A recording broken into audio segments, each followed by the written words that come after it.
అనేకమైన ఆత్మహత్యాలు వాక్యం లోతైన సత్యాలను గ్రహించి తెలుసుకొని మేము కూడా ప్రభా ముద్రించబడి సిద్ధపరచబడి భవిష్యత్ దినాల్లో ప్రభా మేము కూడా మరి తండ్రి దైవజనులను పోలి నడుచుకుంటాం. మాకు సహాయం చేయండి. రావాల్సిన విడుదల మరి సకాలం అనిపించండి. వాక్యము ఆశ పుట్టించండి. ప్రభు సన్నిధిలో ప్రభు ఆశ పుట్టించండి. ఆటంకం తొలగించండి. అలక్ష్యంగా నిర్లక్ష్యం ఉన్న వారిని దర్శించండి. ప్రభా సిద్ధపరచుకోండి. ఈ సమయాన్ని దీనకరంగా మార్చుకోండి. వాతావరణం కరెక్ట్ విశ్వాసం ఉంచుకోండి. అంధకార సంబంధమైన శక్తులు యేసుక్రీస్తునామములో బంధిస్తూ నీ కృప కోరుకుంటూ నీ శిలువ సకలం అవలందరూ పాల్పరచుమని నేర్పించుమని యేసుక్రీస్తునామములో వేడుకొని ప్రార్థన చేస్తున్నాం తండ్రి. ఆమేన్.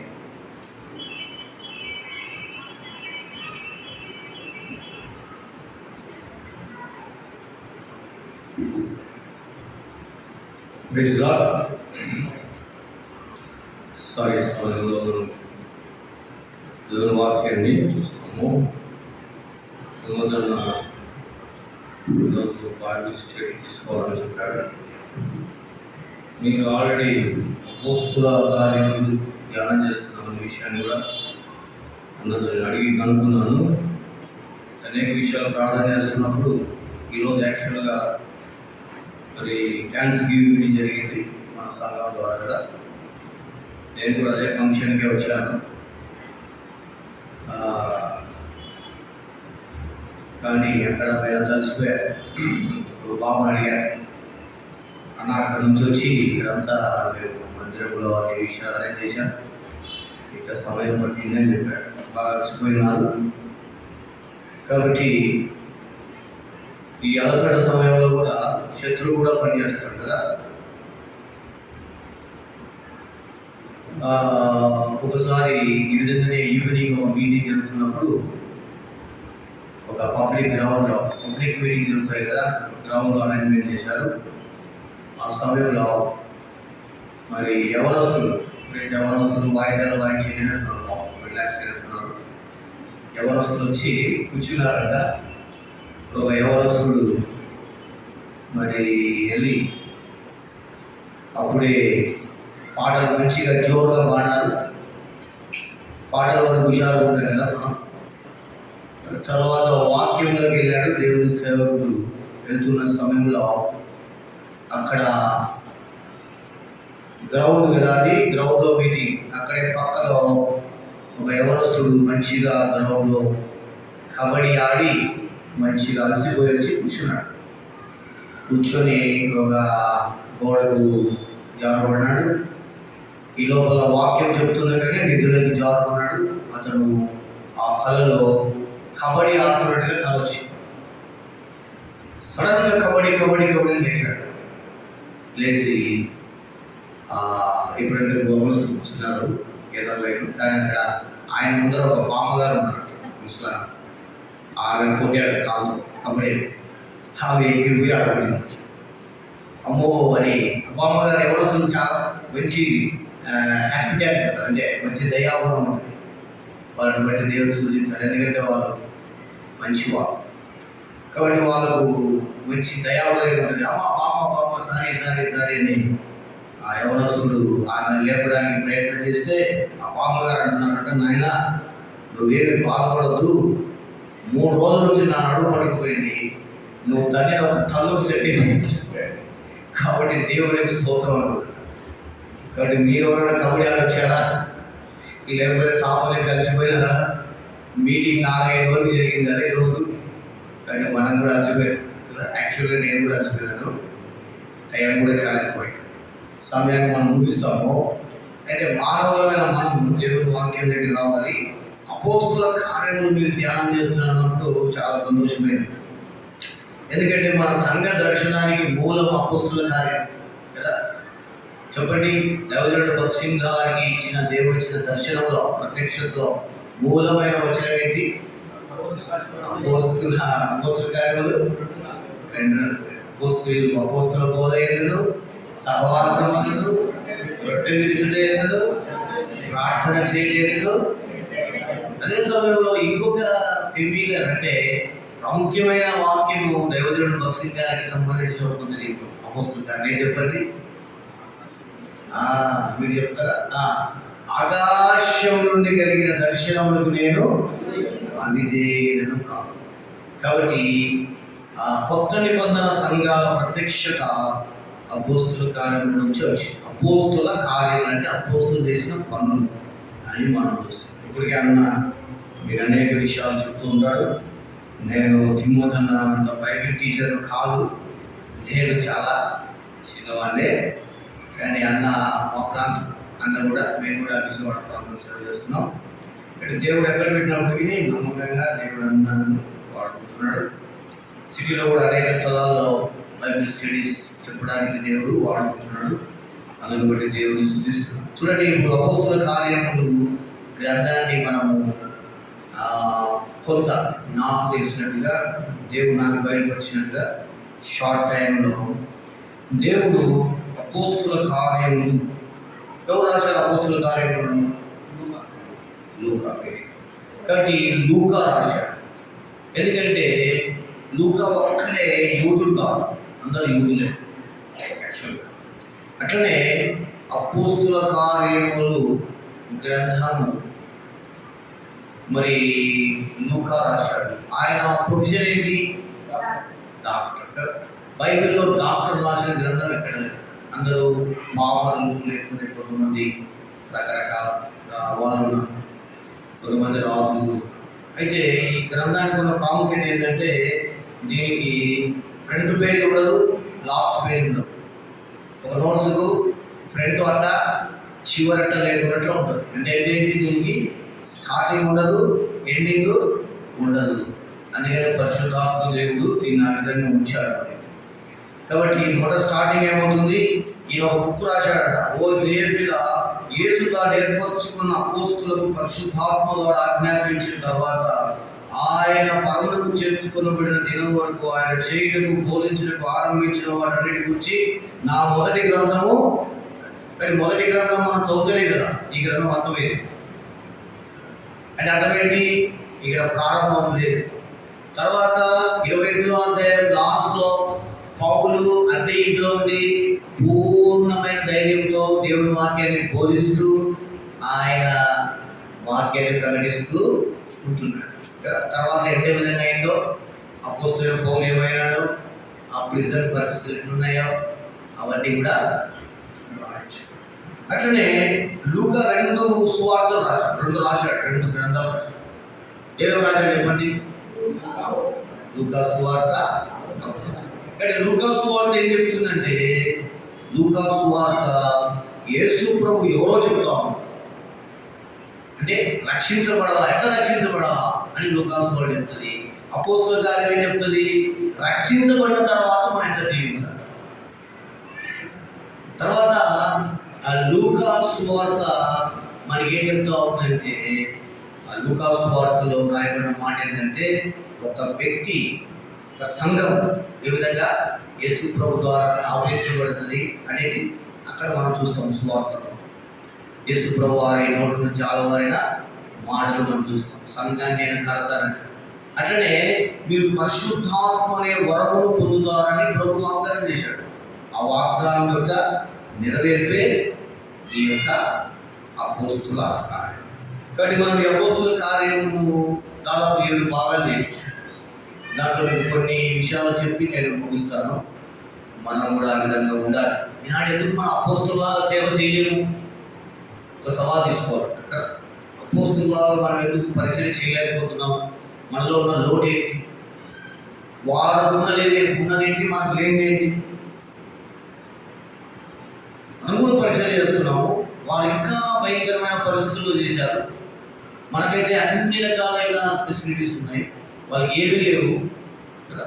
అందుకనే పేతురు అన్నాడు, వెండి బంగారములు మా యొక్క లేవు కానీ మాకు కలిగినదేంటి, మాకు కలిగిందే మీకు ఇస్తున్నాం అన్నాడు.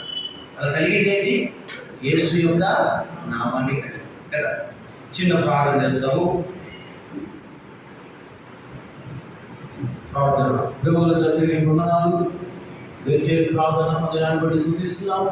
రాసిన అపోస్తుల కార్యముల గ్రంథాన్ని మా ప్రియులు బైబిల్ స్టడీగా ధ్యానం చేస్తున్నారు.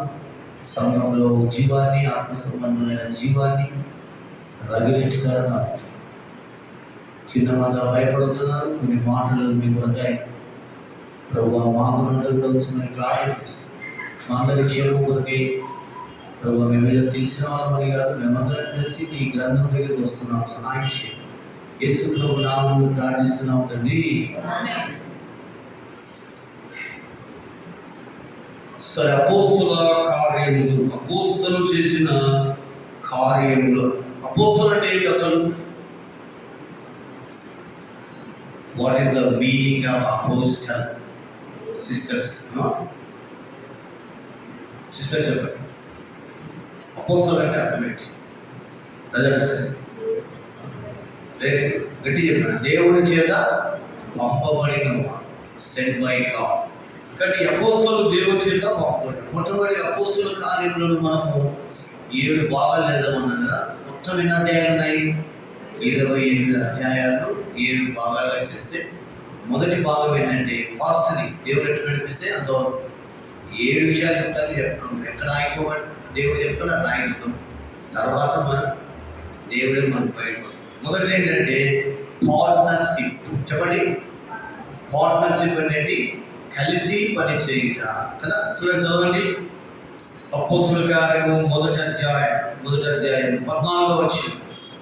దీనికి ప్రాముఖ్యమైన వాక్యం అన్నమాట. అపోస్తుల కార్యంలో ప్రాముఖ్యమైన వాక్యం, అపోస్తులకు జీవానికి కారణమైన వాక్యం.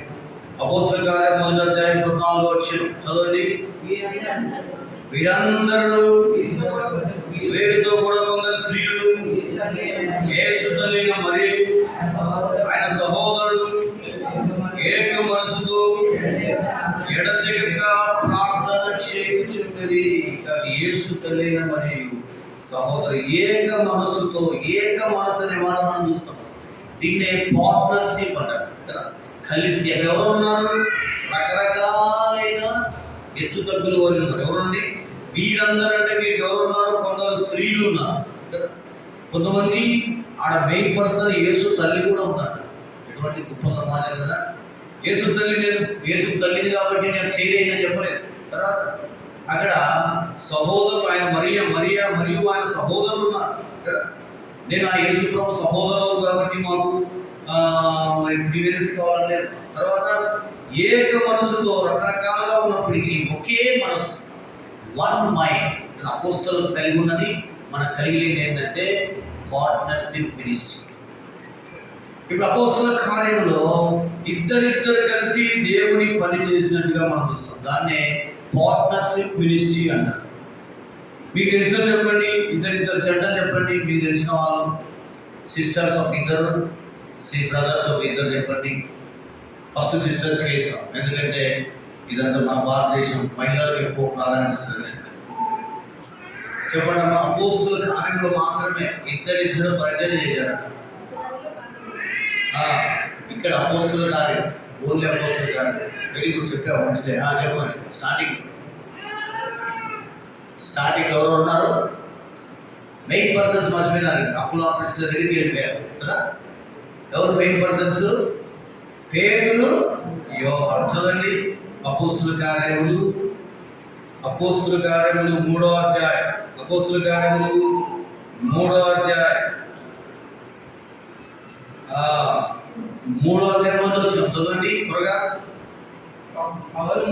పగలు 3 గంటలకు ప్రార్థన కాలమున పేతురు యోహాను దేవాలయానికి వెలుచుండగా, పేతురు యోహాను దేవాలయమునకు వెలుచుండగా.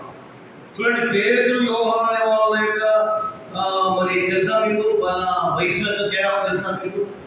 పేతురు యోహాను యొక్క యాటిట్యూడ్స్లో కూడా ఎంతో తేడా ఉంది. పేతురు చాలా తొందర మనిషి, యోహాను చాలా స్లోగా ఉంటాడు.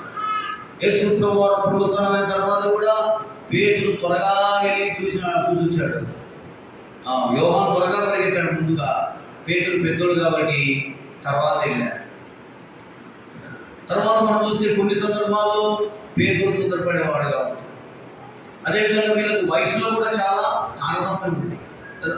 పేతురు కొంత పెద్దవాడు అయినప్పటికీ వారు అవన్నీ పక్కన పెట్టి ఏం చేశారట? దేవుని పనిని వారు ఏక మనసుతో జరిగించారు. దాన్నే పార్ట్నర్షిప్ మినిస్ట్రీ అంటారు. ఎప్పటి వరకు, ఎక్కడి వరకు అంట? వారు 12వ అధ్యాయం వరకు పేతురు యోహాను మనకు కనపడతారు కదా. పేతురు యోహాను మినిస్ట్రీ కనపడతారు. మధ్యలో ఫిలిప్ కూడా వస్తాడు. తర్వాత మనకి ఇంకా 2వ జంట ఎవరు కనపడతారు చెప్పండి? 2వ జంట ఎవరు పార్ట్నర్షిప్ మినిస్ట్రీలో? పౌలు ప్లస్ పౌలు పౌలు పౌలు బర్నబా. ట్యూబ్లైట్ లా ఉన్నారు. ట్యూబ్లైట్ ఇట్లా ఇట్లా ఇట్లా తప్పలేదు, వినికి. సరే, పౌలు బర్నబా. ఏంటి బర్నబా పౌలు చేసిన పరిచయం చాలా పవర్ఫుల్. ఎందుకంటే వారు పుట్టినది మొదలుకొని కుంటివాడిని కూడా లేపారంట. వారు ఇదిగో దేవతలు రూపము ధరించి వచ్చారని చెప్పినారు. అంటే కలిసి ఉండడంలో కలదు సుఖం అన్నారు. కలిసి పనిచేయడంలో దేవుని కార్యాలు. ఈనాడు మనం కొత్త ఏంటి? మందిరంలో 10 మంది ఉంటే 10 గ్రూపులు ఉంటాయి కదా. ఒకడు పౌలు వాడు, ఒకడు అపోల్లో వాడు, ఒకడు ఇంకొకటి క్రీస్తు వాడు కదా. రకరకాలుగా ఉంటుంది. ఆ దినాల్లో కొరింథీ సంఘం ప్రాబ్లం కూడా అది. కానీ ఈనాడు మనము శక్తివంతమైన పరిచర్య జరగడానికి కారణం ఏంటంటే ఏ ఇద్దరిలో కూడా ఏక మనసు కనపడదు. వాళ్ళలో ఒక ఆయన అన్నాడు, సేకెండ్ తీసుకుంటున్నాడంట. ఇంతకుముందు మనం సేకెండ్ తీసుకునే వాళ్ళం కాదు. ఇంతకుముందు ఏం చేసేవాళ్ళు? మన మందిరాల్లో కౌగలించుకునేవాళ్ళు. బ్రదర్స్ సిస్టర్స్ కాదు, బ్రదర్స్ కౌగలించుకునేవాళ్ళు. ఒక ఆయన అన్నాడు, బ్రదర్స్ కౌగలించుకుంటున్నారు. అయితే వాళ్ళ పొట్టలు మాత్రం కలుస్తున్నాయంటే కానీ హృదయాలు దూరంగా ఉన్నాయంట. పొట్టలు బాగుంటాయి కదా, పొట్టలు కలుసుకుంటున్నాయి కానీ హృదయం ఏమేముంది? దూరంగా కదా. కానీ మనం కూడా పొట్టలు కలుసుకోవాలి. ఏం కలుసుకోవాలి? హృదయాన్ని కలవాలి. అందుకనే దాన్ని పార్ట్నర్షిప్ మినిస్ట్రీ అంటారు కదా. ఈనాడు చూడండి, మా దైవజనుడు బక్సింగ్ గారు, ఆయన చట్టపని వాళ్ళు ఎంత శక్తివంతమైన సేవ చేశారు సిటీలో. 1950లో ఇక్కడికి వచ్చినప్పుడు ఒక అద్దె ఇంట్లో ఉంటే ఒక సామాన్యమైన మరి బైబిల్ స్టడీ కనిపిస్తూ సేల్ సాగర్లో ప్రతిరోజు కూడా మరి బ్యాప్టిజాలు ఇస్తూ, ఈనాడు సంవత్సరానికి ఒక రక్షించబడి సంఘంలో చేర్చబడితే పెద్ద గడ్డం అవుతుంది. రక్షించబడవలసిన.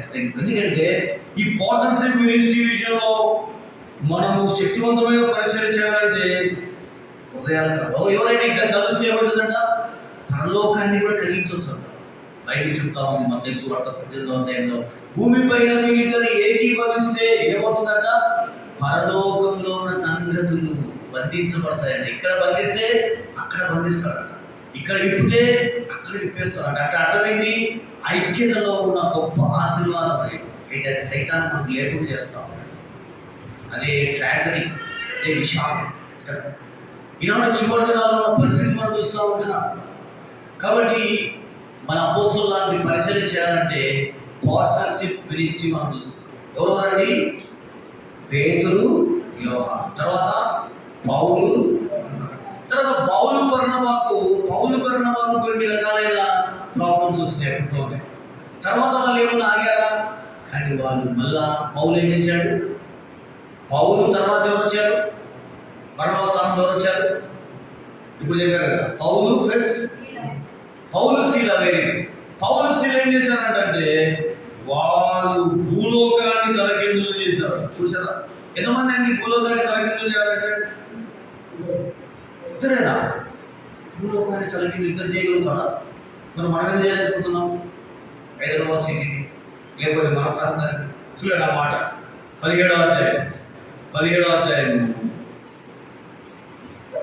6వ వచనం అపోస్తలుల కార్యములు 17:6 మధ్యలో చూడండి. మధ్యలో భూలోకమును తలకిందులు చేసిన వీరు ఇక్కడికి వచ్చి ఉన్నారు, యాసోను వీరిని చేర్చుకున్నాడు. భూలోకాన్ని ఏం చేశారంట? వాళ్ళు తలకిందులు చేశారు. గౌరవ చూడండి, వీళ్ళు కానీ ఇద్దరు ఏకీభవించి ఇద్దరు రోజు కొద్దిసేపు ప్రార్థన చేయగలిగితే ఈ వ్యక్తి ప్రార్థన పరిస్థితులు, సిటీ పరిస్థితులు మారుతుంది కదా. అందుకని మనం పల్లవరపు కొండల పైన ప్రభు చూపించారు. ఏంటి పల్లవరపు కొండల పైన వారందరూ ఏకీభవించి 20-30 మంది, కేవలం 20-30 మంది పల్లవరపు కొండలపైన ఏక మనసుతో ఆనాడు ప్రార్థన చేశారు. చేరులను మండగప్పలు చంపుకుంటూ ఆ పెస్టమాస్ లైట్లో కొంతమంది వాచింగ్ చేస్తూ, కొంతమంది తెల్లవారి వారు ప్రార్థన చేశారు. ఈనాడు ఈ సిటీ అంతా, ప్రపంచం అంతా ఈ దర్శనము ఈ విధంగా ప్రజ్వలించిందంటే దేశ దేశాల్లో, కుగ్రామాల్లో, గ్రామాల్లో, పట్టణాలంటే లంకలో కూడా కేవలము వారు కలిసి ప్రార్థన చేశారు, లేదా కలిసి వారు పనిచేశారు. ఇప్పుడున్నట్టు పరిస్థితులు వాళ్ళు లేవు కాబట్టి మనం చూస్తున్నాం. కాబట్టి ఈ యొక్క పార్ట్నర్షిప్ మినిస్ట్రీలో మనం ఎంతమంది చూస్తున్నాం? ఇప్పుడు పౌలు యోహాను, పేతురు యోహాను, పౌలు బర్నబా, తర్వాత పౌలు శీల, తర్వాత పౌలు, తర్వాత ఎవరు వచ్చారు? పౌలుకి చదువుకునే వాళ్ళు ఎవరు వచ్చారు? మెయిన్ పర్సన్ ఎవరు? వెరీ గుడ్, పౌలు. మీరు లైన్లోనే ఉన్నారు, గడ్డి చెప్తారు. తిమోతి నా కుమారుడైన. కాబట్టి ఈ జంటలు ఎంత చూడండి, దీన్ని ఏమన్నారు? పార్ట్నర్షిప్ మినిస్ట్రీ అంటారు. అదినాలో కూడా సంఘాలు ఏర్పడాలి తెలుసా మీకు? సిటీలో కానీ ఎక్కడైనా సంఘాలు డైరెక్ట్గా బల్ల పెట్టడము, డైరెక్ట్గా మరి చర్చెస్ పెట్టడం కాదు. ఇప్పుడు ఎన్టీఆర్ కాలం ఉందనుకోండి, ఇక్కడికి ఇద్దరిద్దరిని పంపించేవారు. ఇద్దరిద్దరిని పంపించారు. ఎప్పుడు? బుధవారం రోజు కడప ప్రాంతంలో. మేము అది రాయలసీమ, నంద్యాల, మా నాన్న కూడా సేవ. ఇప్పుడు విజయవాడ చేస్తాం. అయితే ఇప్పుడు ఇద్దరిద్దరిని పంపించేవారు పల్లెలు, లేదా ఇంకా ఇటువంటి ఖాళీలు. అక్కడ ఒక్క కుటుంబమే ఆ రోజు ప్రార్థన చేస్తున్నారు. అక్కడ కొద్దిసేపు పద్ధతి పరిచయం. ఆ విధంగా ఇద్దరిద్దరు కోసం పరిచయాలు ఇప్పుడు పెద్ద పెద్ద సంఘాలు తెలుసు. అందుకనే ఈనాడు యవనస్తులు కూడా, అదినాలు యవనస్తులు, ఒక యవనస్తుని ఒక పెద్ద ఆయన తిమోతిని ఉన్నాడు. తిమోతిని ఒక యవనస్తుని ఇచ్చి ఆ పలాచోటుకి వెళ్ళి ప్రార్థన జరిపి రావాలి. ఈ యవనస్తులు బలపడేవాళ్ళు అన్నలాంటి వాళ్ళు కూడా వాక్యంలో కొంత ఎక్స్పీరియన్స్ ఉంటారు. అట్లా మినిస్ట్రీ అనేది పార్ట్నర్షిప్ మినిస్ట్రీ ఇప్పుడు మనం కోల్పోయాం కదా. మనకు ఉన్నాయి, చర్చస్ ఉన్నాయి, అంటున్నాయి. కాబట్టి ఇప్పుడు మనము అపోస్తుల కార్యంలో చూస్తున్నది ఏంటంటే పార్ట్నర్షిప్ మినిస్ట్రీ, కలిసి వారు పనిచేస్తారు. ఇప్పుడు ఒక సిస్టర్ ఒక మంచి మాట చెప్పారు. ఎవరంట? పౌలు అకుల ప్రిస్కిల. 18 వాళ్ళు ఏం చేస్తున్నారంట? కలిసి పనిచేస్తున్నారంట. మంచి మాట. అపోస్తుల కార్యాలు 18 అంటే వారి వృత్తి వేరుగా, వాళ్ళ పరిస్థితులు వేరుగా ఉన్నారు. 18:3 చదవండి. 18:3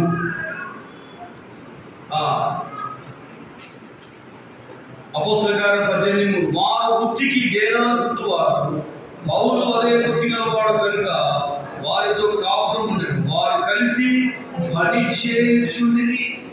కలిసి అనే మాట, పార్ట్నర్షిప్ అనే మాటను మనం చూస్తాం. అపోస్తుల కార్యంలో మనకు కనపడేది అదే. స్టార్టింగ్ నుంచి కూడా వాళ్ళు ఎక్కడ కూడా కొన్ని పరిస్థితులు, ప్రాబ్లమ్స్ వచ్చినప్పటికీ వాటిని సాల్వ్ చేసుకుంటూ ఐక్యతను కాపాడుకుంటూ ముందుకెళ్ళారు. పౌలు బర్నబాకు వచ్చిన సమస్య కరెక్టే, కానీ ఆ పరిస్థితులు మళ్ళీ సెట్ అయిపోయినాయి. మళ్ళీ మార్కు అనేవాడు సమస్య వచ్చింది. మళ్ళీ మార్కు వచ్చేసి పౌలు చదువుకునేవాడు అయిపోయినాడు. తర్వాత మనం ఎన్నో విషయాలు చూస్తాం. సరే, మన సమయం లేదు. రెండవది ఏంటి? అపోస్తుల కార్యంలో రెండవ ప్రాముఖ్యమైన విషయం ఏంటంటే ఈ పార్ట్నర్షిప్ తర్వాత ప్రేయర్ఫుల్ లైఫ్ కదా. చూడండి, అపోస్తుల కార్యములు ప్రార్థనతో ప్రారంభించబడి ప్రార్థనతో ముగిస్తుంది కదా. Prayer is the most powerful weapon కదా. ప్రార్థన అనేది చాలా ప్రాముఖ్యం. ఏ సంఘానికి అయితే ప్రార్థన ఉండదో ఆ సంఘం ఎండిపోతుంది కదా.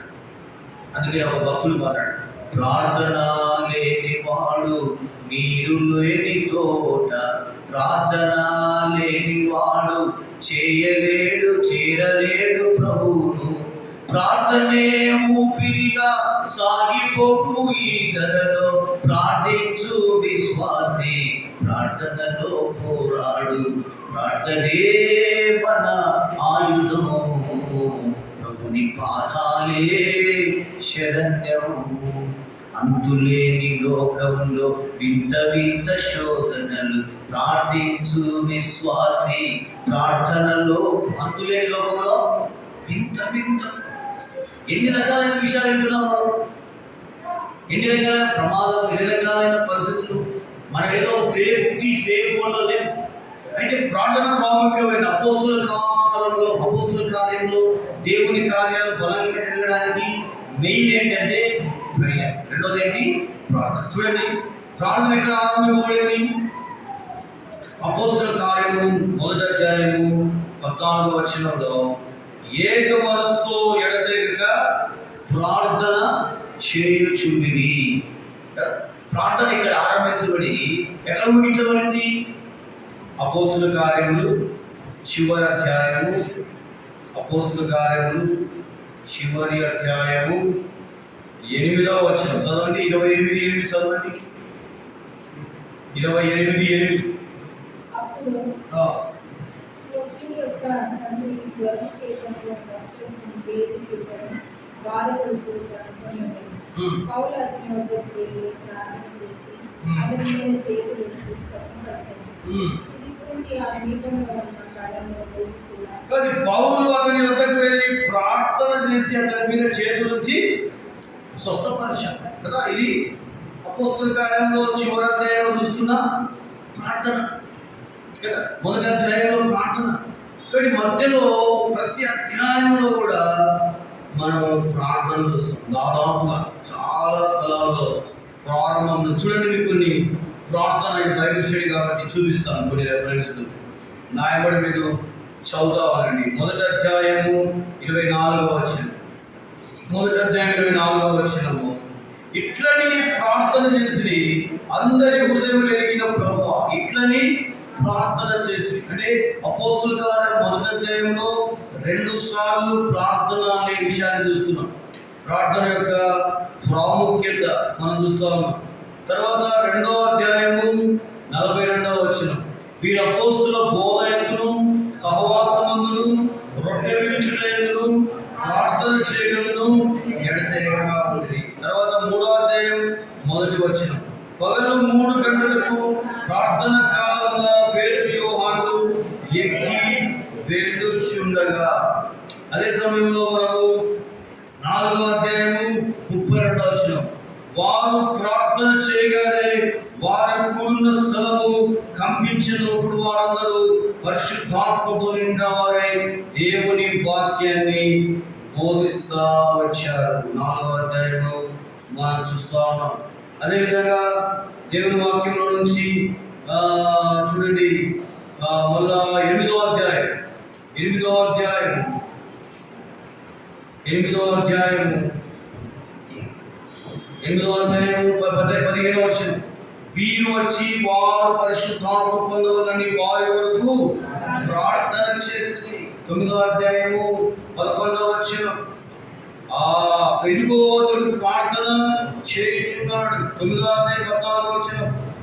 ఇక్కడ నీ నామములో ప్రార్థన చేయవారందరినీ. అదేవిధంగా ప్రార్థన యొక్క ప్రాముఖ్యత అపోస్తుల కార్యం మనం చూస్తున్నాం కదా. 9వ అధ్యాయం 40వ వచనం. పేతురు అతన్ని వెలుపలికి పంపి మోకాలుని ప్రార్థన చేశాడు. నీలెన్ ప్రేయర్ కదా. మోకాల ప్రార్థన ఎంత ప్రాముఖ్యమైన మనం చూస్తున్నాం. ఇది 4 మందిరాలలో మోకాల ప్రార్థన లేదు. పక్షి గారు 90 ఇయర్స్ వరకు కూడా ఆయన మోకాల సత్తు ఆయనకు 15 ఏళ్ళ వరకు కూడా మోకాలు. మనం కూడా యూట్యూబ్లో ఒక క్లిప్ చూస్తాం కదా. తమిళనాడులో ఒక మందిర ప్రతిష్టకి వెళ్ళినప్పుడు ఇక్కడ పెద్ద సేవకులు ఉన్నారు. ఫిలిప్ గారు ఉన్నారు, మార్టిన్ గారు ఉన్నారు. అంకులు కారు తీసుకొని వచ్చారు. వాళ్ళు పాటలు పాడుతున్నారు. సడన్గా మోకరించాడు. అక్కడ ఫిలిప్ గారు ఒక పిల్లో తీసుకొచ్చి అంకుల్ కాలు. అంటే ఏంటి, ఆ వయసులో కూడా 2 మనుషులు పట్టుకొని వస్తున్నారు భక్తి గారిని. అయినా ఆయనకి ఏ ఆసక్తి ఉంది? మోకరించారు. ఈనాడు కూడా ఎవరొస్తున్నారు ముఖ్యంగా కూడా మోకరించి. మా మందిలో కూడా అంతే, సిట్రైడర్స్ కూర్చుంటారు. మోకాలు ఆపరేషన్ చేయడం వాళ్ళంటే ఇంకా కదా. కాబట్టి అందుకనే శక్తివంతమైన పరిచర్యకు మూల కారణం ఏంటి? Prayerful life. అందుకనే మోకాల నుండి ప్రార్థన. 10వ అధ్యాయము 2వ వచనం. దేవునికి ప్రార్థన చేయువాడు కొన్నేళ్ళు కదా 10వ అధ్యాయం 9వ వచనం, పేతురు ప్రార్థన చేయుటకు మిద్దెకెక్కాను. ఈ విధంగా మీరు చూసుకుంటారండి, అర్థం చేసుకుంటారండి. కొన్నేళ్ళు ఈ ప్రార్థన నిలబడింది. 11వ అధ్యాయం, ప్రార్థన చేయించుండగా నేను పరవశునైతిని. ప్రార్థన చేస్తుండగా పరవశులైనారట అపోస్తలులు. అదేవిధంగా ప్రార్థన చేసినప్పుడు వారు ధైర్యంగా దేవుని వాక్యాన్ని విన్నారట. 10వ అధ్యాయం, మేము ప్రార్థనకు స్థలం వెళ్ళుచుండగా పూతోను దయ్యాలు వెళ్ళిపోయాయంట. ప్రేయర్ ద్వారా దయ్యాలు వెళ్ళిపోయాయి, ప్రేయర్ ద్వారా స్వస్థత కలిగింది, ప్రేయర్ ద్వారా అనేక ఆత్మలు రక్షించబడ్డాయి. 16వ అధ్యాయం వచ్చాం. అయితే మధ్యరాత్రి వేళ పౌలు స్త్రీలు దేవునికి ప్రార్థన చేస్తున్నప్పుడు చెరసాల తలుపులు ఊడిపోయినాయి, చెరసాల సంఖ్యలు ఊడిపోయినాయి. సంఘం అత్యాసంతో ప్రార్థన చేస్తుంది 12వ అధ్యాయంలో. అందుకనే గొప్ప కార్యాలు జరిగాయి. దేవునికి ఆ ప్రార్థన ద్వారా ఎన్ని అద్భుతాలు జరిగినాయి తెలుసా? దాదాపు 7 రకాలైన అద్భుతాలు జరిగినాయి. అదే అధ్యాయం, అదే చిన్న వచనాల్లోనే. మొట్టమొదటిగా వెలుగు ప్రకాశించింది. అక్కడ ప్రార్థన ద్వారా వెలుగు వస్తుంది. తర్వాత సంఖ్యలు ఊడిపోయినాయి, అనేకులు సాధారణ కట్టిన బంధకాలు ఊడిపోతాయి. అదేవిధంగా పేతుడు దేవుడు లేపాడు, దేవుడి దూత చెప్పులు చూపించాడు, గైడెన్స్ ఇచ్చాడు. ప్రార్థన ద్వారా దేవుడు మనకు గైడ్ చేస్తాడు. కొన్ని డోర్లు తనకైనా ఓపెన్ అవుతున్నాయి, అంటే అనేక ద్వారాలు తెరవబడతాయి. ప్రార్థనలో ఎంతో శక్తి ఉంది. అందుకని అపోస్తల కార్యంలో మనకు ఎక్కువ చూసేది ఏంటంటే ప్రార్థన. 20వ అధ్యాయం 36వ వచనం, అతడు ఇలాగ చెప్పి మోకాలుని వారందరితో ప్రార్థన చేసిన నీల్ అండ్ ప్రే. మోకాళ్ళలో ప్రార్థన మనం చూస్తున్నాం. 22:17, ప్రార్థన చేయుచుండగా పరవశులై ప్రభువును చూశారా? ప్రార్థనలో పరవశులై ప్రభువును చూశారు, ప్రార్థనలో పరవశులైనారు, ప్రార్థనలో దయ్యాలు వెళ్ళిపోయినాయి.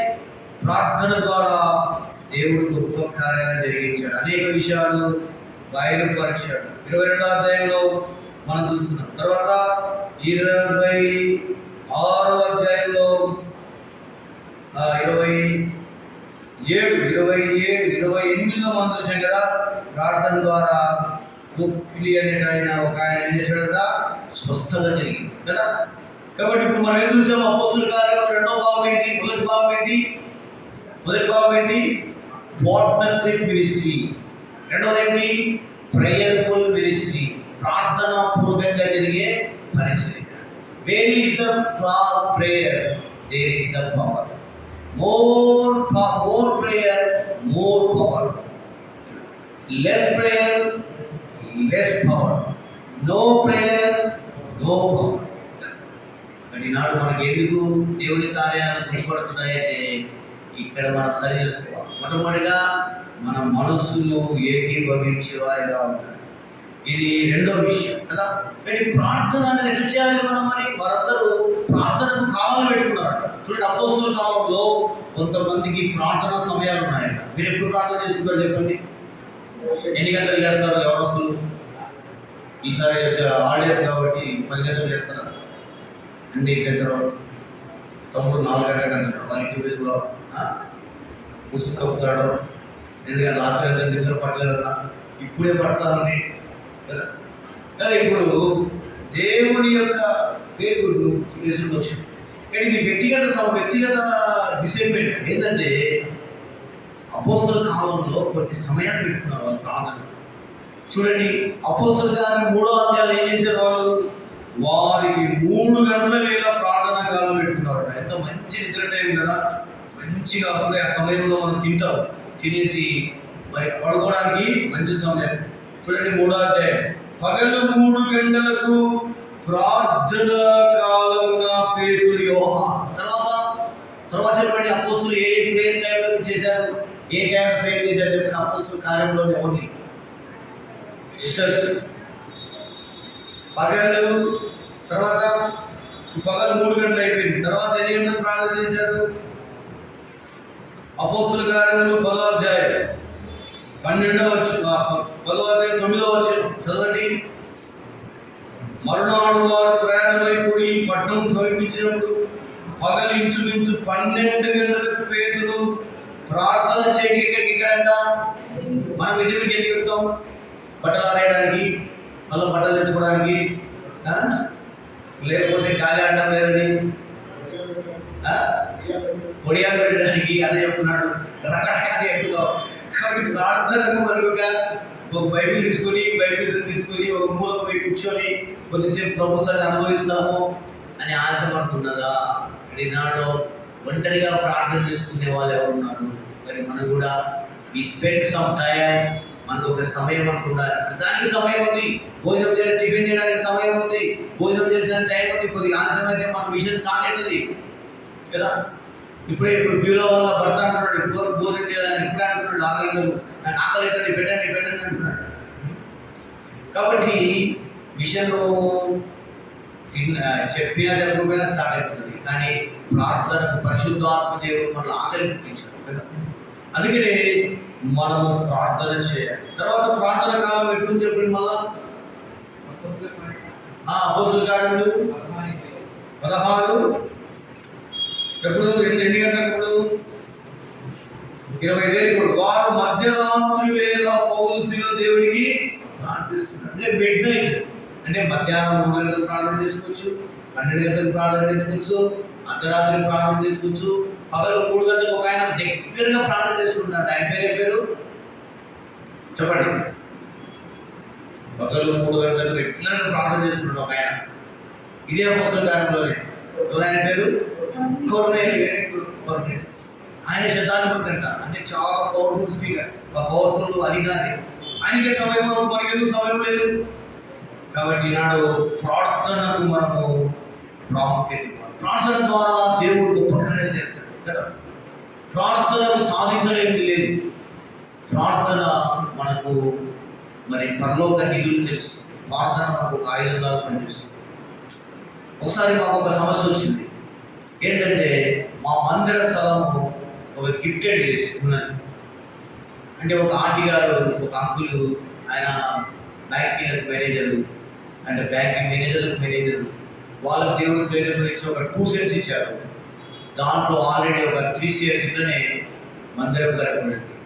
కింద మందిరము, సేవకుడి క్వార్టర్స్, ఫస్ట్ ఫ్లోర్లో మందిరము, తర్వాత పైన. కాబట్టి ఈ విధంగా జరిగినప్పుడు 2012లో డెలిగేషన్ కూడా అయిపోయింది. కొంత సంవత్సరం తర్వాత వీళ్ళు మనకు సరైన కాగితాలు లేవు, వాళ్ళకు శోధన వచ్చింది, లేకపోతే ఒక ప్రపోజల్ వచ్చింది. ఏంటంటే ఒక కాంట్రాక్టర్ వచ్చాడు, మీ హైదరాబాద్ నుంచి అనుకుంటా. ఆయన పెద్ద కాంట్రాక్టర్, 100 కోట్లలో చేసిన ఆయన. ఆ ప్రాంతం అంతా విల్లాస్ ప్లాన్ చేశాడు, ఒక్కొక్క అపార్ట్మెంట్ ₹1,00,00,000. కానీ మాకు కూడా ఆశ చూపించారు, మీ మందిరాన్ని ఇచ్చేస్తే మీకు కూడా ఒక విల్లా ఇస్తాడు 3 ఇయర్స్లో. ఇప్పుడు మందిరానికి ప్రతిష్ఠించాం ఆల్రెడీ, సంఖ్యాకాండంలో దేవుడు మాట్లాడినాడు. కానీ అది ఫోర్సింగ్ ఎక్కువ అవుతుంది, మనకి ఏమి ఎటువంటి ఆధారం లేదు. ఆల్రెడీ ఆ మూలం మొదలుకొని ఈ మూలం వరకు అందరి పేపర్లు ఇచ్చేశాడు, ఎటువంటి ఆస్కారం లేని పరిస్థితులు. అయితే దేవుడు ఒక ఆయన ఆపాడు. ఆయన ఒక 50 సెంట్స్ ఉంది, ఆ 50 సెంట్లు ఉంది. ఆయన ఒక్కడు ఆయన చాలా రకాలుగా ప్రయత్నిస్తున్నాడు. కానీ లోపల మేము దేవుడు కల్పించాడు, ప్రార్థన పెట్టాలి, ప్రేయర్. ఏంటంటే దానియేలు 21 దినాలు ప్రార్థన చేశాడు. మేము కూడా 21 దినాలు ఆల్ నైట్ ప్రేయర్ ప్రకటన చేశాం. పగలుగా ఆల్ నైట్ ప్రేయర్స్ 21 దినాలు, దాదాపు 30 మందితో మందిరం పైన 3 అంతస్తులో మరి లైట్స్, ఫ్యాన్స్ అన్నీ అరేంజ్ చేసి, ఎటువంటి ఎండకాలం ఆదినాలు ఉదయకాలం వరకు కూడా. పెద్దవాళ్ళు 80 సంవత్సరాల వయసు ఆయన కూడా వచ్చింది, తలపడానికి 77. కాబట్టి పట్టుదలతో ప్రార్థన చేస్తే 1 రోజు, 2 రోజులు, 3 రోజులు అయిపోతా ఉంది. రోజు 4 3 సెక్షన్లు. మొదటి సెక్షన్లో మొదటి సెక్షన్లో ఒప్పుకోలు, 2వ సెక్షన్లో ప్రార్థన, 3వ తెల్లవారేటప్పటికి ఆనందం స్టార్ట్ చేశాం. ఆనందంతో ముగించాం. మంచి సమయాలు ఇప్పుడు రావు, మనం ఇప్పుడు చేయాలని చేయలేము. అయితే సమస్యలను మనం ప్రార్థన వైపు నడిపిస్తాయి. సమస్యలు ఎవరి ప్రాబ్లం. కాబట్టి ఆ సమస్య ఎట్లా తీరిపోయిందంటే ఆశ్చర్యం.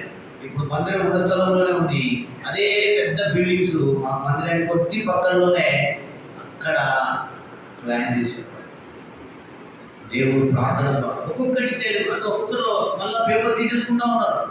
వాళ్ళకు ఒక్కొక్కటి దేవుడు మార్చేస్తున్నారు. రోజు ఒక మార్పు. కాబట్టి 21 రోజుల్లో దేవుడు అద్భుతాలు చేస్తాడు. మన జీవితంలో వ్యక్తిగతంగా ప్రార్థన చేసుకోవచ్చు, కుటుంబంగా సమస్యల గురించి పోరాడవచ్చు. కానీ ప్రార్థన లేకపోతే మన జీవితంలో అనేక విధాలుగా ఎండిపోయిన వాళ్ళగా ఉంటాం. అందుకని అపోస్తల కార్యానికి మూలమైనది ఏం చెప్పండి? వాక్యం కంటే ముఖ్యమైనది ఏం చెప్పండి? ఎక్కువ ప్రార్థన చేస్తారు.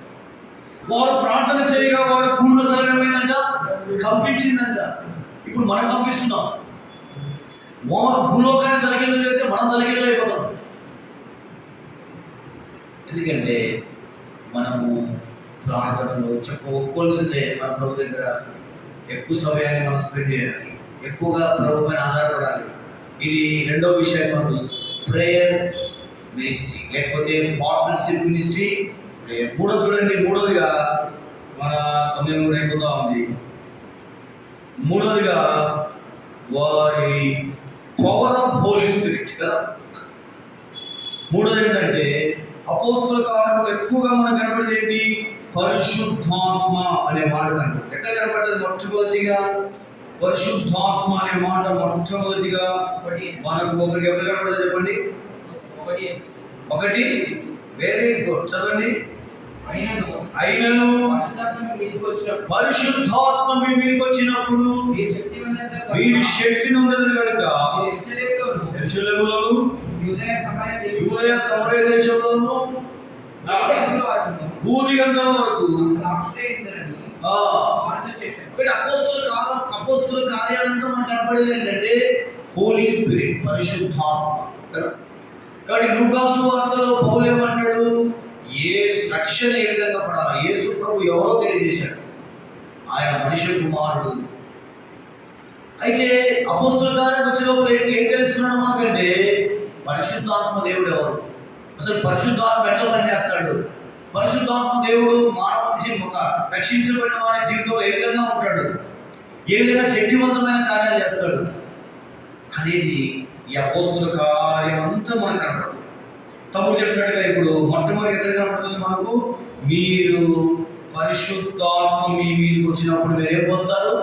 శక్తి పొందుతారు. అసలు పరిశుద్ధాత్మ అంటే ఎవరంటే ఆయన పరిశుద్ధాత్మ దేవుడు కదా. వారందరూ పరిశుద్ధాత్మతో నిండిన వారై అన్నాడు. చూడండి 2వ అధ్యాయము 4వ వచనం.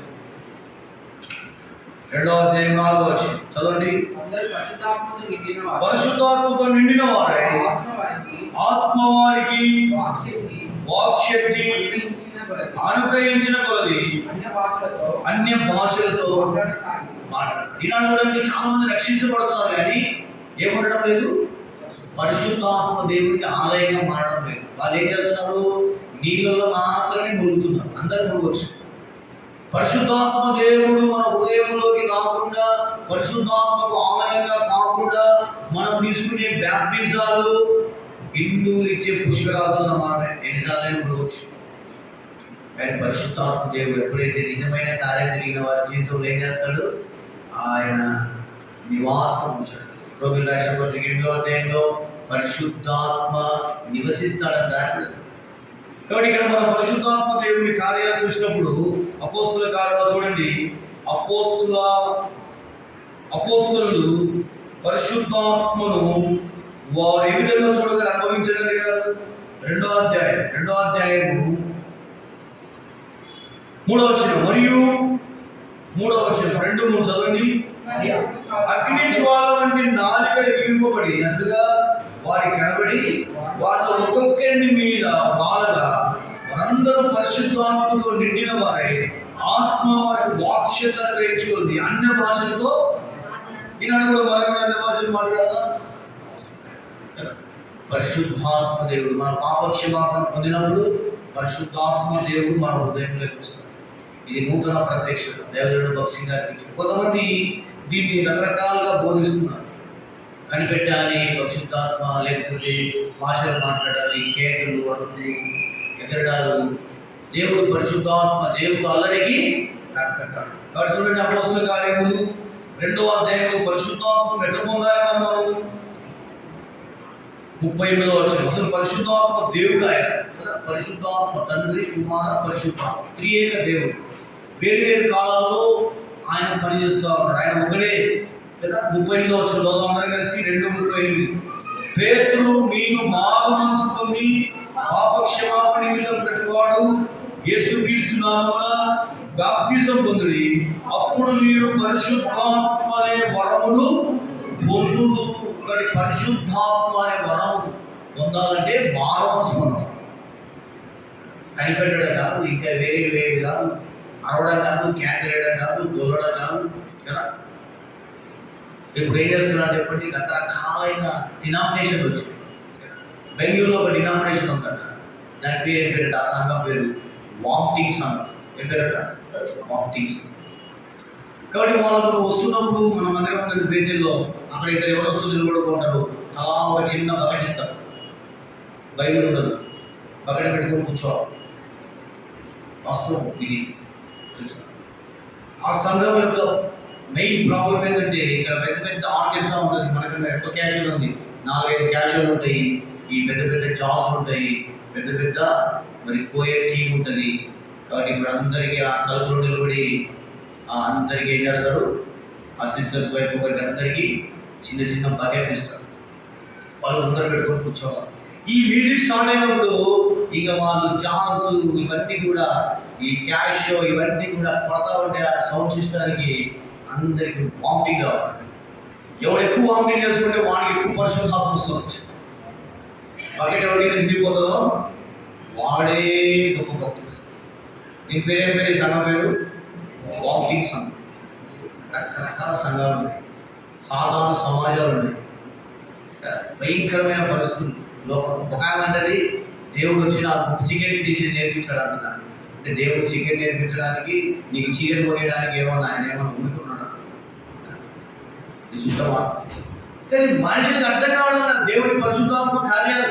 అంటే పరిశుద్ధాత్మ దేవుడు చేసే కార్యాలు ఏంటంట, దేవుడు ఏం చేస్తాడంట, మొట్టమొదటి చూడండి, పరిశుద్ధాత్మ దేవుడు మనల్ని ఒప్పిస్తాడంట. అపోస్తలుల కార్యంలో మెయిన్ ఏంటంటే స్పిరిట్ ఆఫ్ గాడ్. అందుకని మనం మొట్టమొదటి చూసాం, మొదటి పాయింట్ ఏంటి, పార్ట్నర్షిప్ మినిస్ట్రీ. రెండోది ఏంటి,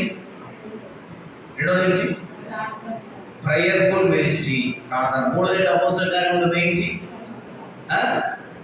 పవర్ ఆఫ్ హోలీ స్పిరిట్ కదా. హోలీ స్పిరిట్ యొక్క మినిస్ట్రీ, లేకపోతే పవర్ ఆఫ్ హోలీ స్పిరిట్ ఏంటి, పవర్ ఆఫ్ హోలీ స్పిరిట్ ఏంటి, పరిశుద్ధాత్మ దేవుడు ఎట్లున్నాడంట అన్నాడు. అపోస్తలులు ఎట్లా చూసారంటే అగ్నిలాగా అంటున్నాడంట, గాలిలాగా వచ్చాడంట, వాళ్ళపైన వాళ్ళంట, వాళ్ళు శక్తించాడంట. అయితే బైబిల్ యొక్క ఆధారంగా చూస్తే ఏం చేస్తాడు పరిశుద్ధాత్మ దేవుడు వచ్చి, ఇప్పుడు దేవుడు ఏం చేస్తున్నాడు, పరిశుద్ధాత్మ దేవుడు సంఘాల మధ్యలో సంఘముతో ఆత్మ సంఘంతో చెప్పుతున్న మాటలు చెవిగలవాడు చూడండి. మొట్టమొదటి ఏం చేస్తాడంట, యోహాను సువార్త 16వ వచనం చదవండి త్వరగా. యోహాను సువార్త 9వ అధ్యాయము, యోహాను సువార్త 16:8 చదవండి త్వరగా. అయినను పరిశుద్ధాత్మ వచ్చినప్పుడు ఏం చేస్తాడంట, మిమ్మల్ని నీతిని గురించి. యోహాను సువార్త 16:8 చదవండి త్వరగా. ఆయన వచ్చి పాపమును గురించి, నీటిని గురించి, లోకాన్ని ఒప్పింపజేస్తాడు. ఆయన పాపాన్ని ఒప్పింపజేస్తాడు, నీటిని గురించి, రాబోయే ఒకరిని ఒప్పింపజేస్తాడు. ఇక్కడ ఆయన అర్పణము, కేకలేయడము, లేకపోతే ఇవన్నీ కూడా బిబిలికల్, బైబిల్కు విరోధమైనవి కదా, రాంగ్ డాక్ట్రిన్స్. యోహాను సువార్త 3:5, యోహాను సువార్త 3:5 చదవండి. యోహాను సువార్త 3:5, యోహాను సువార్త 3:5లో ఈ విధంగా రాయబడింది. ఒకడు నీటి మూలంగాను ఆత్మ మూలంగాను జన్మించితే గాని దేవుని రాజ్యంలో ప్రవేశింపలేడని మీతో నిశ్చయంగా చెప్తున్నారు. గాలి తనకిష్టం వచ్చిన చోటికి వెళ్తున్న విషయాన్ని మనం ఇక్కడ చూస్తాం. 3వ అధ్యాయము 8వ చదవండి. గాలి తనకి ఇష్టమైన చోటికి విసరును, నీవు దాని శబ్దం ఎందుకు కానీ అది ఎక్కడి నుండి వచ్చునో ఎక్కడికి పోనో నీకు తెలియదు. ఆత్మ మూలంగా జన్మించిన ప్రతి వాడు అలాగే ఉంటాడు. గాలి ఎక్కడి నుంచి వచ్చి చెప్పండి, నేను ఎక్కడి నుంచి వచ్చాను చెప్తా, మెట్ల పైన నుంచి వచ్చాను. గాలి ఎక్కడి నుంచి వస్తుంది? పరిశుద్ధాత్మ కార్యం అంటే నువ్వు ఎట్లా రక్షించమన్నావా చెప్పు. ఆ సిస్టర్ ఒక రకంగా రక్షించబడింది, నువ్వు ఎక్కడ రక్షించబడతా, నువ్వు ఒక రకంగా రక్షించబడతావు. మా ఒక పెద్ద సేవకున్నాడు మా బ్రాంచ్లో, ఆయన రక్షించబడినాడు. ప్రజలు అడిగితే ఆయన ఏమంటాడు తెలుసా, నాకు ఎవ్వరు సువార్త చెప్పలేదు, ఎవ్వరు తర్వాత ఇవ్వలేదు, ఎవడు ఆటో పెట్టుకొని మైక్లో దేవుళ్ళు ఎవరు రాజు ఒక ఫ్రెండ్ మందిరం తీసుకెళ్ళాడు, అది ఆరాధన సమయం, మన సమాజమే, ఆయనకి ఏం లేదు, వచ్చి కూర్చున్నాడు. ఒక సిస్టర్ ఆత్మతో నింపబడి ప్రభుని ఆరాధిస్తా ఉంది, ప్రభుని హెచ్చిస్తా ఉంది, ప్రభుని కనపరుస్తా ఉంది. ఆమెలో ఉన్న దేవుని పవర్ ఆఫ్ హోలీ స్పిరిట్ ఏం చేసింది? ఆయన తాకింది. ఆయన ప్రభు లేనివాడు, రక్షణ లేనివాడు. ఈ సిస్టర్ ఎవరంటే ఇల్లిటరేట్ అంటే ఏంటి? నిరక్షరాజు అంటే చదువురాదు. ప్రభు ఉన్నాడు, ఆమెలో పరిశుద్ధాత్మ దేవుడు ఉన్నాడు. ఆ పవర్ యొక్క స్పిరిట్ ఆ యొక్క ఆమెలో ఉన్న ఆ దేవుని చెప్పి ఈయన తాగి రక్షించుకున్నాడు. ఇప్పుడు విజయవాడలో ఒక పెద్ద బ్రాంచ్లో దాదాపు 30-40 సంవత్సరాలు సేవ చేస్తుంది.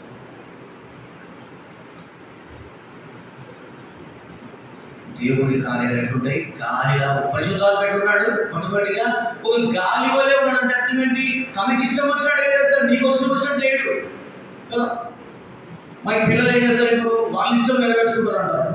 నేను ఒక అమ్మాయిని ప్రేమించాను, నాకు పెళ్లి చేయండి అంటాడు. ఆ అమ్మాయి కూడా రక్షించబడింది, వేదికకి వస్తుందని చెప్తాడు. మేము ఇద్దరం ఆలోచన చేస్తాం. నీ ఇష్టం వచ్చినట్టు పెళ్లి జరగవు, నీ ఇష్టం వచ్చినట్టు చదువులు జరగవు. గాలి తనకి ఇష్టమైన చోటుకి వెళ్తున్నాడు. దేవుని ఇష్టం నెరవేర్చువాడు నిరంతరం ఉంటాడు. అంటే పరిశుద్ధాత్ముడు గాలి వలె ఉన్నాడు. మొట్టమొదటిగా పరిశుద్ధాత్ముడు ఏం చేస్తాడు? సాల్వేషన్, రక్షణ ఇస్తాడు. ఈ సబ్జెక్ట్ మనం ముగిస్తాం. మొదటి ఏంటి? పార్ట్నర్షిప్. రెండవది ఏంటి? Prayerful ministry. మూడోది ఏంటి? Power of Holy Spirit. కానీ పవర్ ఆఫ్ హోలీ స్పిరిట్ లో మొదటిది ఏంటి? దేవుడు పరిశుద్ధాత్మ దేవుడు మొదటి కారణం ఏంటి? ఆయన గాలి వలె ఉన్నాడు. అంటే ఏంటి? ఆయన ఎవరినైనా దర్శిస్తాడు, ఎలాగైనా దర్శిస్తాడు కదా. భక్సింగ్ గారిని దర్శించాడు ఆయన ఫ్లైట్ దాంట్లో వెళ్తున్నాడు, ఓడలు వెళ్తున్నాడు.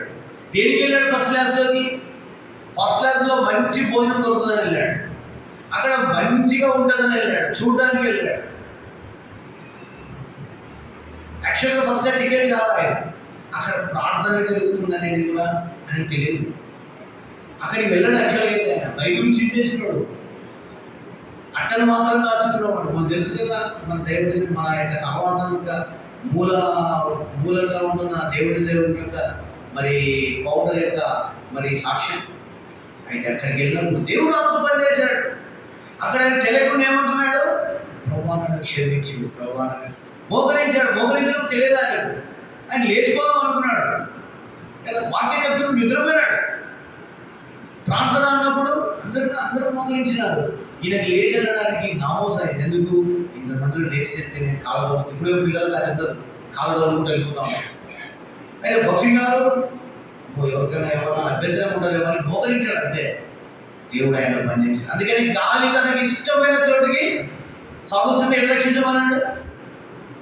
మన పాటలు సీఎం గీతాలు ఎక్కువగా రాసిన మరి బీజేపీ దగ్గర ఎక్కువగా ఎట్లా రక్షించమన్నాడు తెలుసా? కాబట్టి ఒక్కొక్కరు కాబట్టి గాలి వలె ఉన్నాడు అంటే దేవుడు ఆయన శాల్వేషన్, రక్షణ ఇస్తాడు. పరిశుద్ధాత్మ దేవుడు మొదటి కార్యాలు ఏంటి?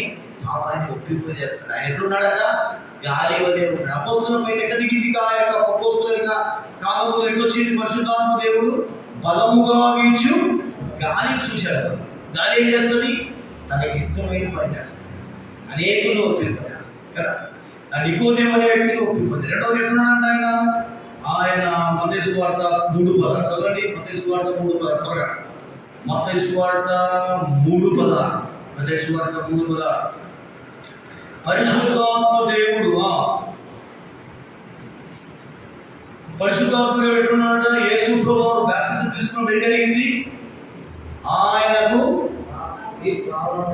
పావురం వలె ఆయన దిగి వచ్చాడు. అంటే పావురం వలె పరిశుద్ధాత్మ దేవుడు యేసు ప్రభు వైపు దిగి వచ్చాడు. అంటే అర్థమేంటి? పరిశుద్ధాత్మ ఎట్లున్నాడు? రెండోదిగా మొట్టమొదటిగా గాలి వలె ఉన్నాడు నిజం. రెండోదిగా పావురం వలె ఉన్నాడు. వలె అంటే ఏంటి? ఆ పోలికనే కదా. మా వాడు లడ్డులా ఉన్నాడంటే వాళ్ళు లడ్డులా ఉన్నాడు, లావు అంటేనే గాలి వలె ఉన్నాడు. రెండోదిగా ఎట్టున్నాడు? పౌరాన్ని చూపిస్తూ ఉంది. పరిశుద్ధాత్మ దేవుళ్ళు పౌరానికి మొదటి యొక్క లక్షణం ఏంటి చెప్పండి? పావురాలకు అన్ని పక్షులకు కోడి కుటుంబం తేడా ఏంటి? పావురం ఏముండదు, చేదు ఉండదు కదా. పావురంలో ఎప్పుడు కన్నీళ్ళు ఉంటాయి. పరిశుద్ధాత్మతో నింపబడిన వ్యక్తి, పరిశుద్ధాత్మ చేత నడిపించబడుతున్న వ్యక్తి, పరిశుద్ధాత్మ చేత నడిపించబడుతూ పరిశుద్ధాత్మ దేవుని ఆధారపడిన వ్యక్తి ఎప్పుడు కన్నీళ్లు కలిగి ఉంటాడు. కన్నీటితో ప్రభువును ప్రార్థిస్తాడు, కన్నీటితో ప్రభువును ఆరాధిస్తాడు. ఆయన జీవితంలో పావురం వలె, అట్లనే పాపం లేనివాడు, అట్లనే దానికి పరిశుద్ధాత్మ దేవుడు ఏం చేస్తాడంటే శాంటిఫికేషన్, శాంతి చూపిస్తూ ఉంది, పరిశుద్ధతను చూపిస్తూ ఉంది. అయితే పరిశుద్ధాత్మ దేవుడి పేరే పరిశుద్ధాత్మ కదా. ఏం చేస్తాడు ఆయన వచ్చి మనం పరిశుద్ధపరుస్తాడు. తెస్సలోనికీయులకు రాసిన ఏం రాయబడింది? దేవుడి ఆత్మ మిమ్మల్ని పరిశుద్ధపరచుట ద్వారా. హోలీ స్పిరిట్ చేసే పని ఏంటి? శాంటిఫికేషన్. మొదటిది ఏంటి? సాల్వేషన్. రెండవది ఏంటి? శాంటిఫికేషన్. మూడోది చూడండి, పరిశుద్ధాత్మ దేవుడు ఎట్లున్నాడంట? మూడో పోలికను మనం చూస్తున్నాం. అపోస్తుల కార్యం, అపోస్తుల కార్యములు 2వ అధ్యాయము, అపోస్తుల 2వ అధ్యాయము 47వ వచనం. అపోస్తుల కార్యములు 2వ అధ్యాయము ఇప్పుడు మనం చదివాం కదా, చదవండి ఆ మాట. క్షమించండి, 3వ వచనం, 2వ అధ్యాయం 3వ వచనం. మరియు అగ్ని జ్వాలల వంటి నాలుక విభాగింపబడి నట్లుగా వారి కనబడి వారు ఒక్కొక్కరి మీద వ్రాలగా అగ్ని వలె ఉన్నాడు. మూడోది ఎట్లున్నాడు? మూడో పోలిక ఏంటి? పరిశుద్ధాత్మ దేవుడి పోలిక ఏంటి? అగ్ని వలె ఉన్నాడు. Fire, like fire. ఒక ఆయన చెప్పాడు, ఒక మినిస్ట్రీ పెట్టాడు. ఆయన పేరు ఏం పేరు అంటే దహించు అగ్ని అంట. ఈ అందరినీ దహిస్తున్నాడు. దహించు అగ్ని అంటే ఈ అగ్ని కాదు. మన పేరు పెట్టి మంచి పెట్టుకుంటాం పేరు, కానీ పేరు గొప్ప, ఊరు దెబ్బలా ఉంటుంది. ఎంతో భయంకరమైన విషయాలు జరుగుతున్నాయండి లోకంలో. దేవుడు మనకు మంచి సమావాసం ఇచ్చాడు, మంచి దైవజనం ఇచ్చారు, ఆత్మ సంబంధమైన దేవుని సేవకులు ఇచ్చారు. మీరు ధన్యులు కదా. ఈ దినాల్లో దేవుని వాక్యాన్ని ఎరిగి దేవుని వాక్యాన్ని ఉన్నట్టుగా బోధించే దేవుని సేవకులు లేరు కదా. మనం పోగొట్టుకోకూడదు. కాబట్టి ఇప్పుడు మూడవదిగా పరిశుద్ధాత్మ దేవుడు ఎట్లున్నాడంటే ఆయన అంటే అగ్ని వలె. అగ్ని ఏం చేస్తాడు చెప్పండి? అగ్నికి పక్షపాతం ఉంటుంది తెలుసా. చిన్న పిల్లోడు వచ్చాడు అనుకోండి, ఇప్పుడు తిమోదన కొడుకు అగ్గి పట్టుకుంటే కాల్చలేదు. ఏంటంటే చిన్న పిల్లోడు తిమోదనకు చిన్న పిల్లోడు అండి, ఎందుకు కాల్చాలా పాపం అంటలే. అంటే అగ్నికి ఏమడదు? పెద్ద ముసలోడు వచ్చాడు అనుకో, వాడిని కూడా కలుస్తాడు, నిన్ను కూడా కలుస్తాడు. అంటే ఏంటి? పక్షపాతము లేని పరిశుద్ధాత్మ దేవుడు. పరిశుద్ధాత్మ దేవుని కార్యం ఏముండదు? పక్షపాతం ఉండదు. పరిశుద్ధాత్మ దేవుని కలిగిన వాళ్ళు పక్షపాతంగా జీవించరు. తర్వాత చూడండి, ఏమిస్తుందంట? పరిశుద్ధాత్మ అగ్ని ఏం చేస్తుందంటే శక్తిని ఇస్తుంది కదా. దాన్ని మనం అంటాం, ఇప్పుడు విజయవాడ వైజాగ్లో స్టీల్ ఉంటుంది. స్టీల్ ఏం చేస్తుంది చెప్పండి? 16 mm అని కదా, 20 mm అని. ఏంటండి? అది అగ్నిలో నుండి పోయినది. అంత పవర్గా అగ్నిలో నుండి ఎంత పవర్గా అగ్ని పోతుందో దానికి నంబర్ వేస్తారు. అట్లనే అగ్ని ఏం చేస్తుంది అంటే మనకు స్ట్రెంత్ ఇస్తుంది. చదవండి, ఎఫ్ఎస్సీ రాసిన పత్రిక 3వ అధ్యాయము 3, ఎఫ్ఎస్సీ 3:15 చదవ త్వరగా.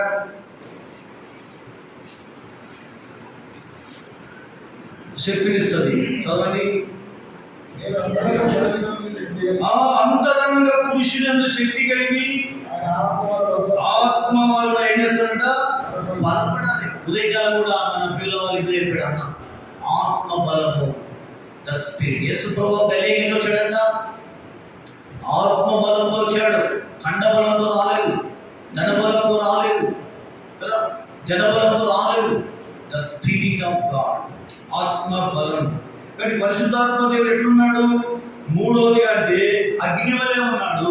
మనల్ని బలపరుస్తాడు, మనకు శక్తిని ఇస్తాడు కదా, మనల్ని బలపరుస్తాడు కదా. బలపరచు నీ భక్తులను బలముతోడా ప్రవేశించి, బలపరచు నీ భక్తులను బలముతోడా. కానీ బలపరిచే దేవుడు. 4వ వచనం చూడండి, మనం ముగింపుకు వస్తున్నాము.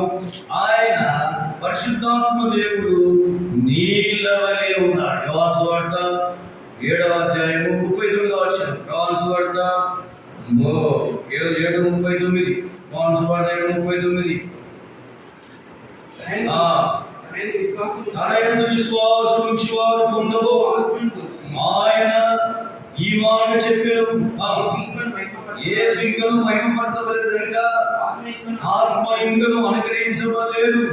కానీ యేసుతో వారు ఎప్పుడు కూర్చొని చెప్పేవారు ప్రసాదం. తక్కువ సమయాలు లేచాడు ఆయన కదా. కానీ యేసు ప్రభు వారు లేచింది ఒక్క సమయంలో ఎన్నోసార్లు మనం చూడొచ్చు. ఈ సమయంలో యేసు ప్రభు వారు నిలిచినాడంట. ఎక్కువగా యేసు ప్రభు కొండ మీద ప్రసంగంలో కూర్చొని చేశాడు.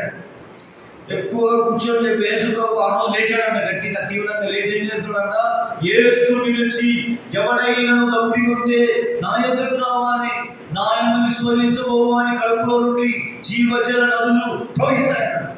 ఏంటంటే యేసు ప్రభు వారు వారికి అర్థం కాదు. ఏంటంటే ఒక పండగ అంటే ఏం పండగ అంటే మహా పండగ అంటారు.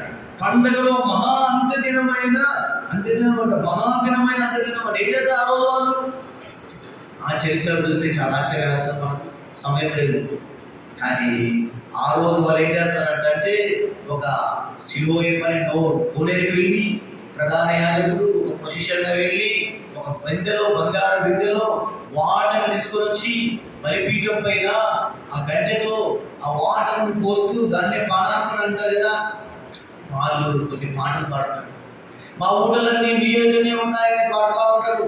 వారు ఆచారం చేస్తున్న దినాల్లో ఆ శిలోయంలో పోలేదు ఎవరో కాదు, నేనే. వీళ్ళు ఏదో నీళ్ళు తెచ్చుకొని పోసుకుంటున్నారు. అయితే నా యందు విశ్వాసం ఉంచండి, ఈ నీళ్ళు కాదు, నా యందు విశ్వాసం ఉంచేవాడు కడుపులో నుండి జీవజలం వస్తుంది.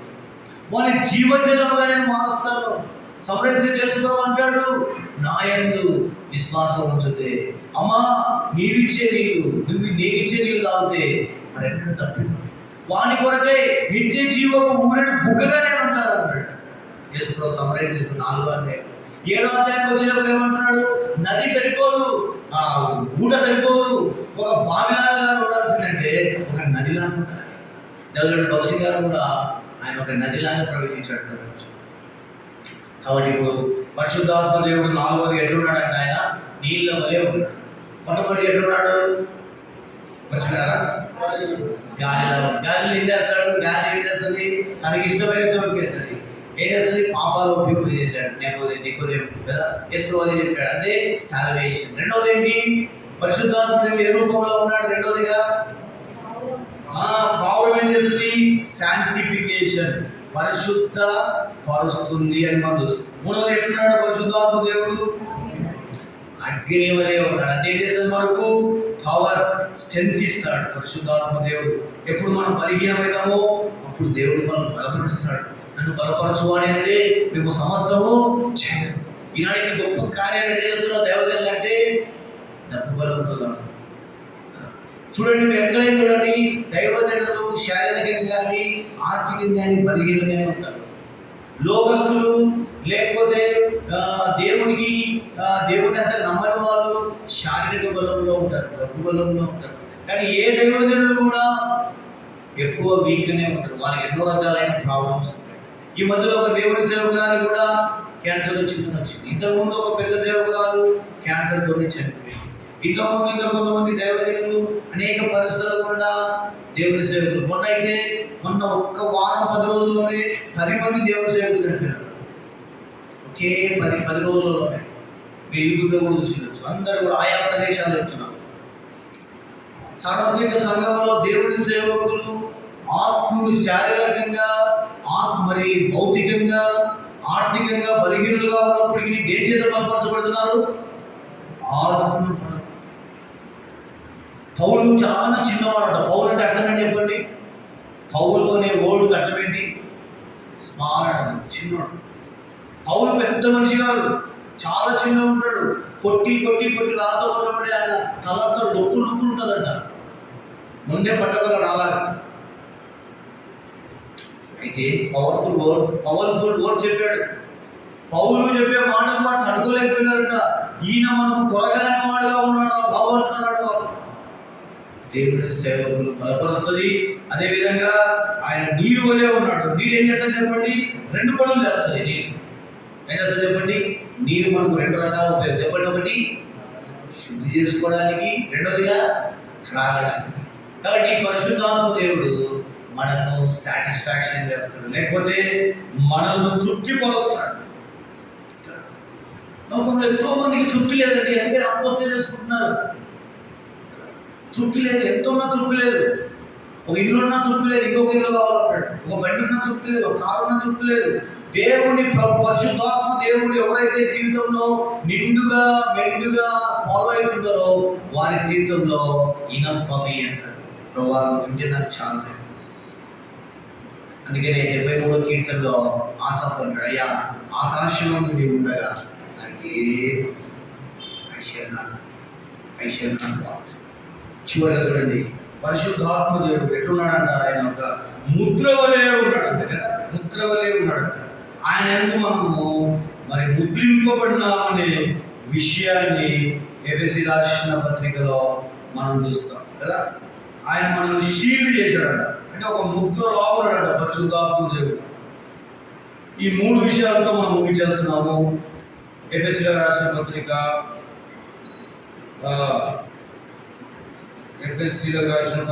మొదటి అధ్యాయము 14వ వచనం చదవండి. 13 చదవండి. మీరును సత్యవాక్యం అనగా మీ రక్షణ సువార్తను విని క్రీస్తునందు విశ్వాసం ఉంచి వాగ్దానము చేయబడిన ఆత్మ చేత ముద్రింపబడితిరి కదా. ఈ ఆత్మ మన స్వాస్థ్యం ఏమైనా సంచకరువు అంటే ఏంటి? అది గ్రీక్ వర్డ్, దాన్ని అడ్వాన్స్ అంటారు. సంచకరువు అనేది ఒక వర్డ్, గ్రీక్ వర్డ్. అది సంచకరువు అంటే అడ్వాన్స్ అని అంటారు. దేవుడు మనకు ఒక అడ్వాన్స్గా పరిశుద్ధాత్మ దేవుడిని ఇచ్చాడు. ఒకరోజు మధ్యాకాశానికి వచ్చి మనల్ని ఆయన తీసుకొని. అందుకని అపోస్తుల కార్యం యొక్క అంతం ఎట్లుంటుందంటే ఎన్నో ఒదుడుకులు, రకరకాల పరిస్థితులు. 27వ అధ్యాయం వస్తే తుఫాన్లు, గాలి తుఫాన్లు, ఉప్పులో తుఫాను, రకరకాల పరిస్థితులు ఉన్నప్పటికీ వారందరూ ధైర్యంగారంట. వారందరూ తప్పించుకున్నారు. వాళ్ళందరూ మనం కూడా ఒకరోజు ఈ పాప ప్రపంచాన్ని వదిలి మన ఈ దేహాన్ని వదిలిపెట్టి పరిశుద్ధాత్మ దేవుడు మనల్ని సిద్ధపరిచి మన ఆత్మ ప్రాణ దేహము ప్రభు దగ్గర ఈ దేహాన్ని వదిలిపెట్టి, అందుకని ఎఫెసీ రాసిన రాయబడింది, మన ఆత్మను ప్రాణము దేహము ప్రభు రాకడ కొరకు ఆయన సిద్ధపరచడానికి నమ్మదగిన మాట. కాబట్టి పరిశుద్ధాత్మ దేవుడు 5వ ఎట్లున్నాడంట, ఆయన ఒక ముద్ర వలె ఉన్నాడు. ముద్ర ఏం చూపిస్తుంది మనకు? సేఫ్టీ కదా. ముద్ర ఏం చూపిస్తుంది? సేఫ్టీ అనేది భద్రత. పరిశుద్ధాత్మ దేవుడు ఏం చేస్తాడు? మనల్ని భద్రపరుస్తాడు. వీడు నావాడు అని ముద్రిస్తున్నాడు కదా. ఆ దినాల్లో గేదెలు తీసుకుని వెళ్తున్నారు. ఇప్పుడు కూడా కృష్ణ మా ప్రాంతంలో గేదెలు ఉంటాయి. గేదెలు ఏం చేస్తారు చెప్పండి? ఒక అతను తీసుకుని వెళ్ళిపోతాడు. అందరి గేదెలు ఉంటాయి. తిమోతన్న గేదెలు, నా గేదెలు, నీ గేదెలు, ఈ అక్క గేదెలు అన్ని తీసుకెళ్ళిపోయి ఒకడే తీసుకెళ్ళి ఏం చేస్తాడు? గేదెలు అంటే ఏమంటాడు? వీడు బరెలా నల్లగా ఉంటాయి కదా, అవే నా తెలంగాణలో పాలిస్తాయి. అవి తీసుకెళ్ళిపోయి అన్ని దాన్ని చెప్తాడు. ఇవన్నీ సాయంత్రం వచ్చి అన్నిళ్ళకి వెళ్ళిపోవాలి. కొన్నిసార్లు మిస్ అయిపోతాయి. అందుకని ఏం చేస్తాడు చెప్పండి? వీటి పేరు చెప్పారట అక్క ఏ అక్క, ఇంటి పేరు ఏ అక్క. ఒక 10 ఉన్నాయి అనుకోండి గేదెలు. మీరు గేదెలు లేకపోతే చెప్పడం ఉన్నాయి అనుకుందాం. దాన్ని ఏం చేస్తాడు? ఏ అని పెట్టి దాని తొడపైన కాము, అది ఏ పడిపోతుంది. ఇదిగో మా ఇంటి పేరు వై, నాకు ఒక 10 గేదెలు ఉన్నాయి. ఏం చేయాలి? వై అని పెట్టి. అంటే ఇప్పుడు ఏం చేస్తాడు? ఈ గేదెలు మిస్ అయిపోయినా కూడా ఏమైతే ఏం చూసి కనుక్కుంటాడు యజమానుడు? నా ఇంటి పేరు. అట్లనే ప్రపంచంలో మనం ఎక్కడున్నా పరిశుద్ధాత్మ దేవుడు మనలో ఉండి మనల్ని ఏం చేశాడంట? ముద్రించాడు. నువ్వు బేతేల్లో ఉండు, లేకపోతే బేర్షెబాలో ఉండు, ఇంకా ప్రపంచంలో ఎక్కడైనా ఉండు, ప్రభు కూడా ముద్రించాడు. అంటే మనకు భద్రత ఉంది. అటువంటి భద్రత పరిశుద్ధాత్మ కనుక అపోస్తల కార్యం ఏం చూసాం? మనం 3 విషయాలు చూసాం. మొదటిది ఏంటి? Partnership ministry. కలిసి ప్రార్థన మినిస్ట్రీ. మనం ఒకరినొకరు కలిసి ఉండాలి, మనసు కలిసి ఉండాలి, హృదయాలు కలవాలి. అటువంటి తర్వాత ఏంటి? Prayerful ministry. తర్వాత పవర్ ఆఫ్ హోలీ స్పిరిట్. పరిశుద్ధాత్మ దేవుడు అపోస్తల కాలంలో చేసినంత కార్యాలు ఇక ఏ కార్యంలో ఏ యొక్క గ్రంథంలో మనం చూడము. వాళ్ళని ఏం చేశారంటే తెలుసా? గొప్ప గొప్ప కార్యాలు చేశారంట. వాళ్ళను దేవతలని చెప్పి వాళ్ళని దండలేసి వాళ్ళని మొక్కడానికి వచ్చారంట. కాబట్టి దేవుడు మనలో ఉండి మనతో కూడా గొప్ప కార్యాలు చేయిస్తాడు. ఇదిగో తమ దేవుని ఎరుగువారు బలము కలిగి గొప్ప కార్యాలు చేస్తారు. మరి పరిశుద్ధాత్మ దేవుడు 5 రకాలైన విధానాలుగా పోలికలు మనం చూసాం. ఆ విధంగా మనలో కూడా కార్యాలు జరిగించాలి. మరి అపోస్తలుల కాలంలో జరిగిన ఉద్యమము పరిస్థితులు మన మధ్య కూడా రావడానికి దేవుడు ఇష్టపడుతున్నాడు. అండ్ మనము ఆయనకు సమర్పించుకొని ఇటువంటి విధానంలో వెళ్ళినప్పుడు వ్యక్తిగతంగా సంఘముగా ఎక్కువగా ప్రార్థనలు గడుపుతూ కలిసి ఉండడం ద్వారా పరిశుద్ధాత్మ దేవుడిపై ఆధారపడడం ద్వారా ఈ 3 విషయాలు మనము ఫాలో అయ్యి దేవుని కార్యాలను చూద్దాం. దేవుని మాటలను దీవించు.